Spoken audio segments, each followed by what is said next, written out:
Olá, já parou para pensar que uma decisão judicial, daquelas que podem mudar a vida de alguém, pode ser questionada por um detalhe que parece mínimo?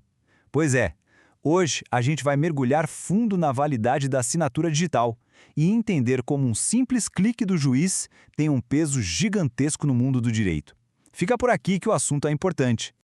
Mas antes da gente começar de vez, aquele recado super rápido. Se o nosso conteúdo ajuda de alguma forma, já deixa o like, começa a seguir o canal e compartilha com a galera. É rapidinho e ajuda a gente a crescer e trazer mais análises como esta. Valeu? Vamos direto ao ponto que interessa. Imagina só essa situação. Sai uma decisão autorizando uma interceptação telefônica, uma prova crucial para um caso. Mas, cadê o nome do juiz ali no final do texto? Isso anula tudo? A prova vai para o lixo? É exatamente essa pergunta que a gente vai responder hoje. E para desvendar esse mistério, nada melhor do que acompanhar um caso real que foi parar lá nos tribunais superiores. É através da história de um personagem que a gente vai entender como a lei funciona na prática.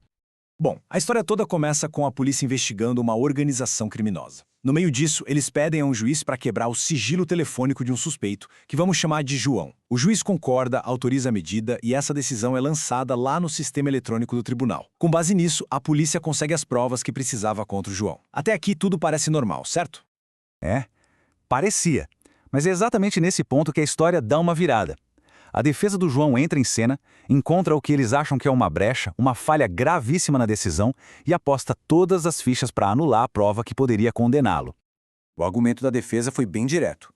Essa decisão é nula. E por quê?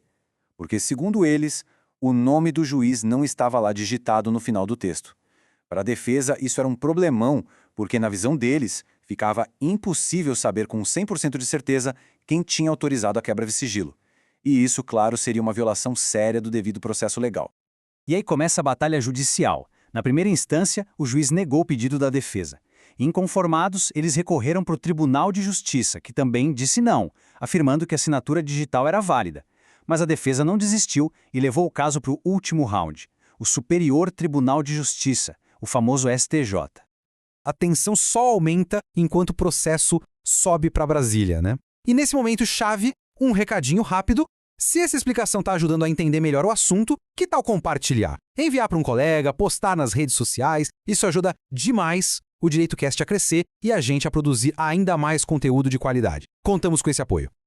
Então como é que o STJ dijatou esse nó? A resposta não estava em uma interpretação mirabolante, mas sim em uma lei que é a base de tudo hoje em dia, a Lei do Processo Eletrônico. É ela quem dita as regras do jogo no mundo digital dos tribunais.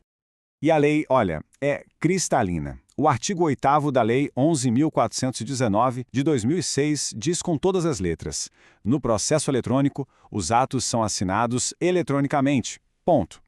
A lei não deixa margem para dúvida. Ela cria um novo padrão de autenticidade totalmente adaptado à nossa realidade tecnológica.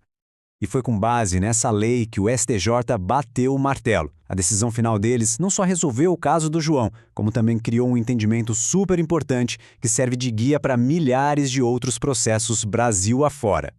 E aqui a gente vê o checkmate do STJ. Para cada argumento da defesa veio uma resposta fundamentada na lei. A defesa disse: é nulo porque falta o nome. O STJ respondeu: a assinatura digital já garante quem assinou. A defesa insistiu: falta autenticidade. O STJ rebateu: a própria lei valida o ato eletrônico. E sobre a violação do processo, o tribunal foi bem prático. Qual foi o prejuízo real para a defesa? Nenhum foi provado. Fim de papo. Então, depois de toda essa jornada jurídica, o que fica? Qual é o princípio fundamental que a gente pode tirar disso tudo? Chegou a hora da nossa regra de ouro. E aqui está ela, a grande lição. No universo do processo eletrônico, o nome do juiz digitado ali no texto é um detalhe. O que realmente importa, o que dá validade, segurança e autenticidade ao ato, é a assinatura digital. É ela que funciona como um selo inviolável, que comprova quem assinou, quando assinou e que o documento não foi alterado. E é isso. Assim a gente fecha mais essa análise. Espero que tenha ficado bem claro como a tecnologia e o direito estão cada vez mais andando de mãos dadas. Se essa explicação foi útil e abriu a mente, a melhor forma de não perder as próximas é seguir o DireitoCast lá no Spotify. Assim, toda nova análise em áudio chega em primeira mão. E claro, o like é fundamental. É um gesto super simples, mas que mostra pra gente que o conteúdo foi relevante e nos dá aquele gás para continuar produzindo. Então, por favor, não esquece de deixar o like.